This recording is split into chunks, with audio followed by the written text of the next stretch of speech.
C'est une association de solidarité internationale qui a été créée en 1998, il y a donc 15 ans. Et donc le parcours, c'est en gros des convoyages en Bosnie.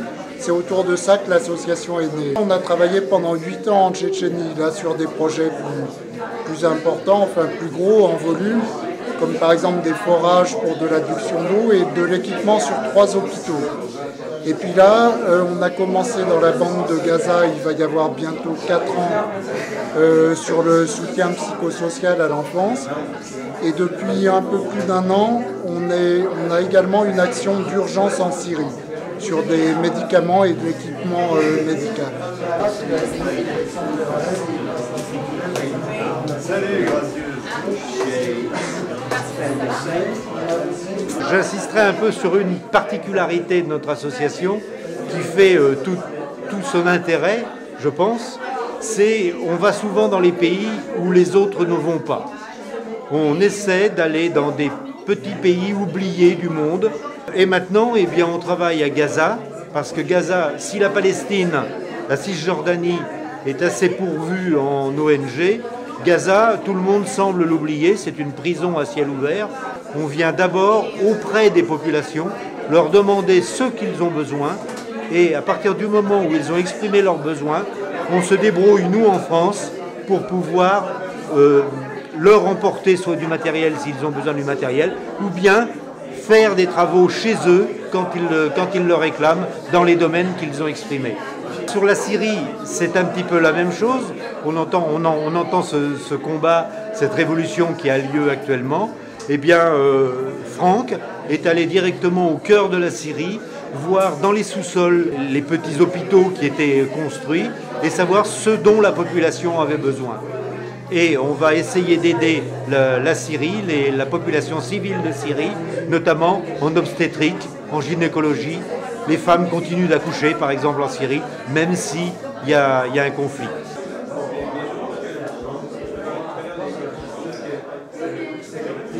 Les adhérents de l'association, ils sont une vingtaine, qui ont été rassemblés autour des projets par les membres fondateurs. Donc là, vous venez de parler avec un administrateur de l'association. Voilà, aujourd'hui, tout le monde peut devenir adhérent de l'association. Il suffit d'avoir la motivation. Il n'y a pas forcément besoin d'avoir des compétences spécifiques. Avec son temps et son envie, on peut participer à des projets de solidarité internationale.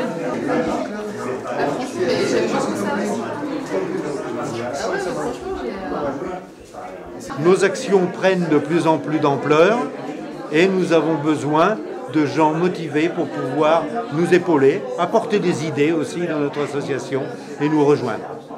C'est vrai que les choses ont changé et s'il a été relativement simple à certaines périodes de trouver des fonds pour des actions de terrain, à condition de savoir justifier ce qu'on faisait, bien sûr.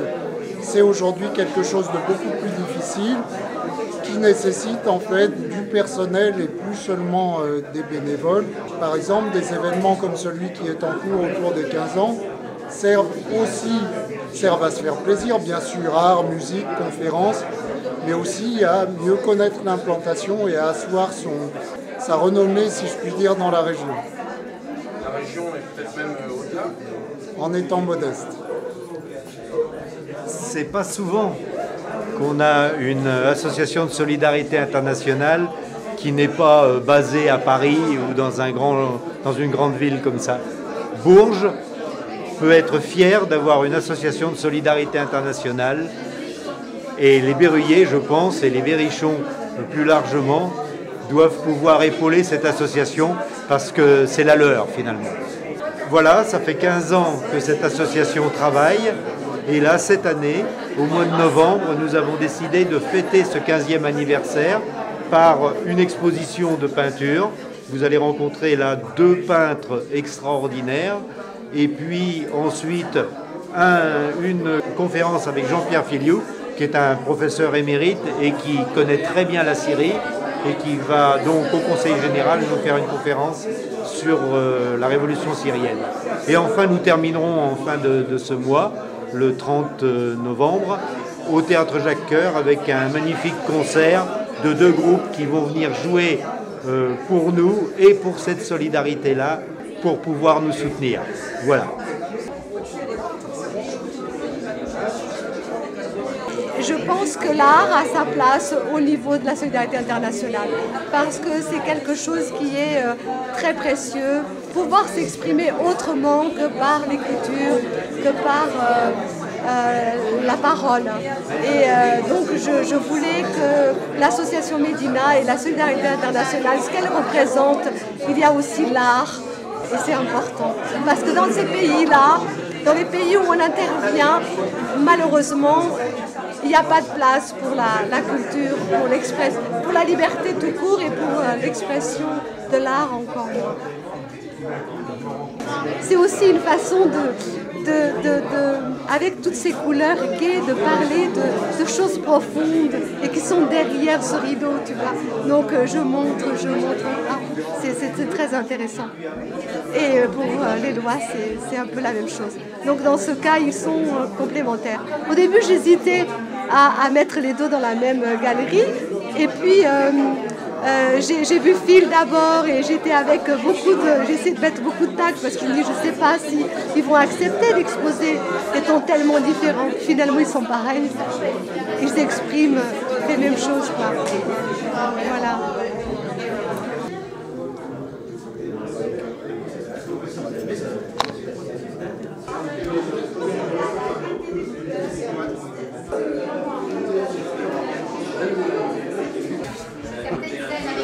Ben voilà, donc c'est un travail sur un poème de Bernard Dumay qui s'appelle Le Bestiaire de Paris.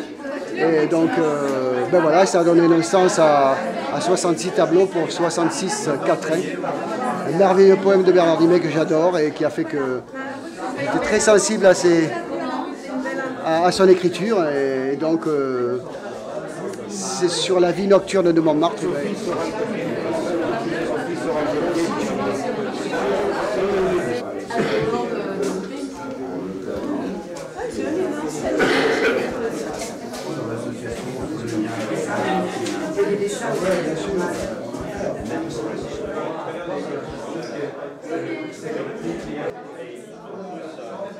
C'est un tableau typique de mon création, en fait, de mon style, mon travail. Et c'est plus ou moins commencé avec c'est un montage, en fait. C'est monté. Dessin des feuilles faites sur place. Après, je commence à retrouver mon tableau, mon dessin, en ajoutant les couleurs ici, les couleurs là-bas, toujours en utilisant la même technique, des bandes de couleurs, un superimposé sur l'autre, et comme ça, j'arrive d'avoir une luminosité, une transparence et un mouvement sur la toile. Et c'est ça que je cherche. Luminosité, la lumière. La lumière, c'est la vie. Bon voilà, je suis super heureux de recevoir cet anniversaire des 15 ans de Médina, dans la mesure où souvent, je le dis, comme beaucoup de directeurs des beaux-arts ou de la culture, que la nécessité que les artistes soient engagés, au-delà du politique d'ailleurs, quand on dit engagés, c'est pour des causes. Et là, l'exposition, vraiment pour la solidarité internationale avec les lois et son bestiaire de Paris, et aussi bien Phil Walker avec sa pratique vraiment pas anglophone, mais bon, il a fait les beaux-arts, il vient de Londres, il a enseigné l'art. On voit bien, encore une fois, que ça n'est pas au détriment de la qualité de leur art, au sens où vraiment c'est deux artistes que je trouve exceptionnels. On a fait une émission sur Radio Résonance qui s'intitule « Et si on parlait d'art ?» et évidemment on a parlé bien sûr de la solidarité, de cette notion qu'un artiste doit participer peut-être, et surtout à la solidarité internationale. Mais ce qui était très intéressant, c'était aussi la qualité de leurs propos et surtout leur pédagogie et leur sens de communiquer à nos auditeurs, encore une fois, leur pratique artistique. Et avec Gilles Soulac, qui est lui-même animateur, mais aussi peintre, c'était vraiment très, très étonnant de voir comment ils avaient une aptitude à communiquer, au même titre que les jeunes des Beaux-Arts ou les jeunes de Nectar de Rue avec qui on travaille. Voilà. Encore une fois, l'art et la culture au service d'une association comme Edina pour 15 ans d'existence. Nous, on a 15 ans aussi d'existence, Pictura. Et c'était vraiment une occasion rêvée de nous réunir. Et il y a déjà eu pas mal de personnes, ça continue. Et voilà, c'est que de l'amour et que de l'art au service de la solidarité internationale, ça va de soi.